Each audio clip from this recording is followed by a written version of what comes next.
আমাদের প্রোগ্রামটা ছিল যে ফরিদপুরের সকল গণমাধ্যম কর্মীদের সঙ্গে নবনিযুক্ত মাননীয় জেলা প্রশাসক মহোদয়ের পরিচিতি ও জেলার উন্নয়ন ও সম্ভাবনা বিষয়ক মত বিনিময় সভা। তো এখানে আমরা কিছু অনাকাঙ্ক্ষিত পরিস্থিতি দেখতে পেলাম যে আমরা রাষ্ট্রকে সম্মান করতে জানি, রাষ্ট্রের সম্মানিত চেয়ারে আসীন সম্মানিত ব্যক্তিবর্গকে আমরা সর্বোচ্চ সম্মান করতে জানি। এটা আমাদের পারিবারিক শিক্ষার অংশ, এটা আমাদের সামাজিক শিক্ষার অংশ এবং এটা আমাদের সাংগঠনিক শিক্ষারও একটি অংশ। তো আসলে আমরা আমাদের দুর্ভাগ্য যে আমরা নবনিযুক্ত জেলা প্রশাসক মহোদয়ের সঙ্গে এখনো পরিচিত হতে পারলাম না। প্রোগ্রামটা ঘুরিয়ে করা হলো আমাদের দেশেরই আরেকটি প্রোগ্রাম, সেটা হচ্ছে করব কাজ গর্ব দেশ সবার আগে বাংলাদেশ। আমাদের মাননীয় প্রধানমন্ত্রী জনাব তারেক রহমান যে স্লোগানে বিএনপি সরকার রাষ্ট্র পরিচালনার জন্য যে ইশতেহার ঘোষণা করেছেন, সেই ইশতেহারের ব্যাপারে আমরা আলোচনা করছি।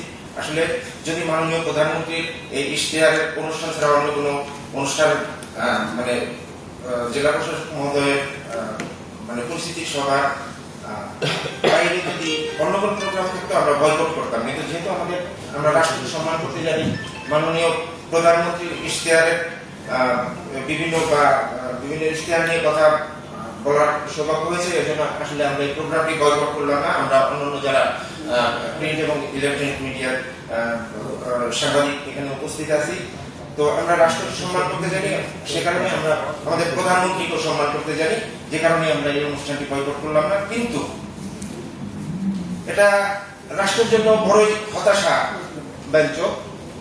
কারণ কি, এখানে আমরা দেখলাম যে আমাদের মাননীয় প্রধানমন্ত্রীর ইশতেহারের কিছু অংশে দেখা গেছে রাষ্ট্র ব্যবস্থার সংস্কার, গণতন্ত্র, জাতি গঠন। আসলে তারপরে দেখলাম সহিংসতা ও দুর্নীতি প্রতিরোধ, তারপরে দেখলাম বৈষম্যহীন আর্থ সামাজিক উন্নয়ন ও টেকসই রাষ্ট্রীয় সক্ষমতা অর্জন, তারপরে দেখলাম ধর্ম, সমাজ, ক্রিয়া, সংস্কৃতি ও সম্প্রীতি সুদৃঢ়ীকরণ, ধর্মীয় সম্প্রীতি। আরেকটি পরিষেবা দেখতে পাচ্ছি নৈতিকতার শক্তি পুনরুদ্ধার। এটা মারাত্মক জরুরি একটি মানে পয়েন্ট, নৈতিকতার শক্তি পুনরুদ্ধার। আরেকটি দেখলাম সাংস্কৃতিক আগ্রাসন রোধ। আসলে আজকে আমরা এই উপস্থিত যে সাংবাদিক বৃন্দ এখানে উপস্থিত হয়েছি, তো এখানে সেই দৃষ্টিকোণ থেকে বলবো, এখানে আমরা যারা অবহেলিত সাংবাদিক ফরিদপুরের, যারা নিগৃহীত সাংবাদিক ফরিদপুরের, তারাই কিন্তু এই রাষ্ট্রীয় বিভিন্ন গুরুত্বপূর্ণ প্রোগ্রামগুলোতে অ্যাটেন্ড করলাম। কিন্তু যেখানে ফরিদপুর প্রেস ক্লাব, আসলে কথাগুলো বলতে চাচ্ছিলাম না, কিন্তু আসলে প্রাসঙ্গিক হয়ে গেল বিধায়ী কথাগুলো বলতে হচ্ছে। ফরিদপুর প্রেস ক্লাবের সম্মানিত সদস্যবৃন্দ আজকে যে মানে হিংসাত্মক যে চরিত্রের মানে পরিস্ফুটন তারা ঘটালেন, এটা চরম দুঃখজনক একটি রাষ্ট্রের জন্য। যদি এরকম হিংসা বিদ্বেষ নিয়ে কোনো সংগঠন কোনো জেলায় চলে, তাহলে স্যার বলবো যে সহিংসতা, দুর্নীতি কিভাবে আপনি প্রতিরোধ করবেন, রাষ্ট্র ব্যবস্থার সংস্কার এবং পরিপূর্ণ গণতন্ত্র প্রতিষ্ঠা করে সুন্দর একটি স্বচ্ছ সুশৃঙ্খল জাতি কিভাবে গঠন করবেন, আর নৈতিকতা শক্তি পুনরুদ্ধার। নৈতিকতাটা আসলে কি?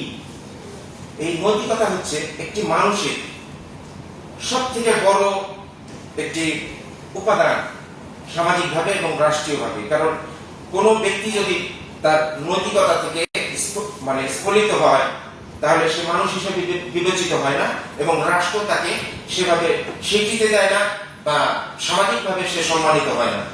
তো আসলে আমরা খুব আন্তরিকভাবে খুবই দুঃখিত, আমাদের অনেক কষ্ট যে আসলে কেন ফরিদপুর প্রেস ক্লাব বরাবরই ফরিদপুরের অন্যান্য সাংবাদিকরা কোনো সরকারি প্রোগ্রাম করলে বা উপস্থিত হলে তারা কেন সেই অনুষ্ঠানগুলো বয়কট করবে? তারা তো সেই সাংবাদিক বা সেই গণমাধ্যমকে বয়কট করলো না, তারা রাষ্ট্রকে বয়কট করলো, তারা রাষ্ট্রের বয়কট করলো এবং অবমাননা করলো। আসলে আমরা কি শিখছি ফরিদপুর জেলা প্রেস ক্লাবের কাছ থেকে? এভাবে কি আর চলতে দেওয়া যায়? আর কতদিন চলবে? মাননীয় প্রধানমন্ত্রী জনাব তারেক রহমানের কাছে উদাত্ত আহ্বান জানাবো, আমাদের ফরিদপুরের গণমাধ্যমের দিকে আপনি বিশেষ দৃষ্টি ক্ষেপণ করবেন। মাননীয় তথ্যমন্ত্রী জনাব জহিরুল স্যারের কাছে বিনীতভাবে অনুরোধ করব, আমাদের ফরিদপুরের গণমাধ্যম এবং গণমাধ্যম কর্মীদের যে সংগঠনগুলো সেদিকের দিকে আপনি দয়া করে একটু দৃষ্টি ক্ষেপণ করবেন। নাহলে উন্নত রাষ্ট্র ব্যবস্থা কখনো সম্ভব নয়, সংস্কার পরিপূর্ণভাবে কখনো সম্ভব নয়, এবং সঠিক গণতন্ত্র চর্চা কখনো সম্ভব না। এবং সঠিক গণতন্ত্র চর্চা না হলে একটি সুন্দর সমৃদ্ধ উন্নত জাতি কখনো সম্ভব নয়। আরেকটি ব্যাপার বৈষম্যহীন। এই বৈষম্য দূরকরণের জন্য বাংলাদেশের প্রেক্ষাপট 2024 সালের 5ই আগস্টে যেভাবে পরিবর্তিত হয়েছে, সেই পরিবর্তনের যে ধারাবাহিকতা আমরা সেটি কিন্তু দেখতে পাচ্ছি না। কারণ একটি রাষ্ট্রের গণমাধ্যম যদি কোথাও পুঞ্জীভূত থাকে, কোথাও মানে কক্ষিগত থাকে, সেখানে গণতন্ত্র কখনোই সম্ভব না এবং উন্নত রাষ্ট্র তো মোটেই সম্ভব না। তো এর আগে বেশ কিছুদিন আগে একটি প্রোগ্রাম এই জেলা প্রশাসন কক্ষে, এই সম্মেলন কক্ষে অনুষ্ঠিত হলো। সেখানে প্রেস কাউন্সিলের সম্মানিত চেয়ারম্যান মহোদয় উপস্থিত ছিলেন এবং সেখানে ফরিদপুরের সব শ্রেণীর গণমাধ্যম কর্মীদেরকে আমন্ত্রণ জানানো হয়েছিল।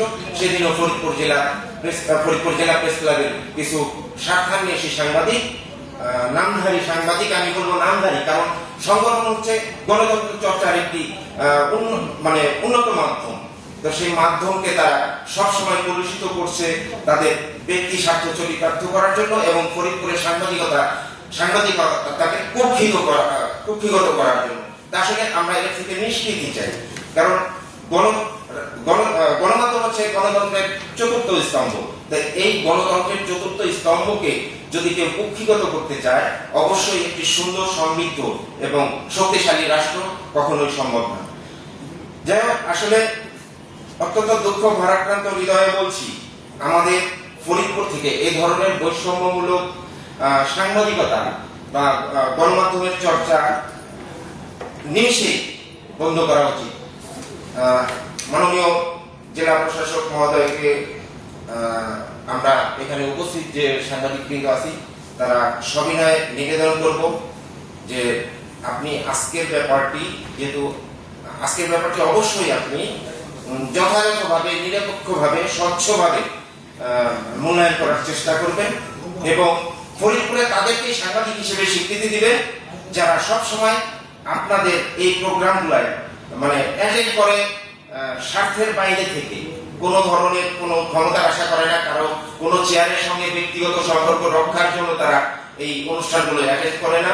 তো এই সাংবাদিকদের প্রতি আপনি বিশেষভাবে দৃষ্টি ক্ষেপণ করবেন এবং আজকে যে অনাকাঙ্ক্ষিত ঘটনা ঘটেছে, এটা ফরিদপুরের সাংবাদিক মহলকে অবহেলা করা হয়নি, অবমাননা করা হয়নি। আমি মনে করব এই ফরিদপুরের নবনিযুক্ত জেলা প্রশাসক মহোদয়কে এবং এই অনুষ্ঠান আয়োজকদেরকে তারা অপমান করেছেন, অবমাননা করেছেন। আমরা ফরিদপুরে এই ধরনের অবমাননাকারীদেরকে দৃষ্টান্তমূলক শাস্তির আওতায় আনতে হবে। এর জন্য যদি আমরা এখানে যারা উপস্থিত আছি এদের জেল ফাঁস হয়, আমরা মেনে নিতে বাধ্য, মেনে নেব, কিন্তু আমরা কোনো বৈষম্য রাখতে চাই না ফরিদপুরের গণমাধ্যমে।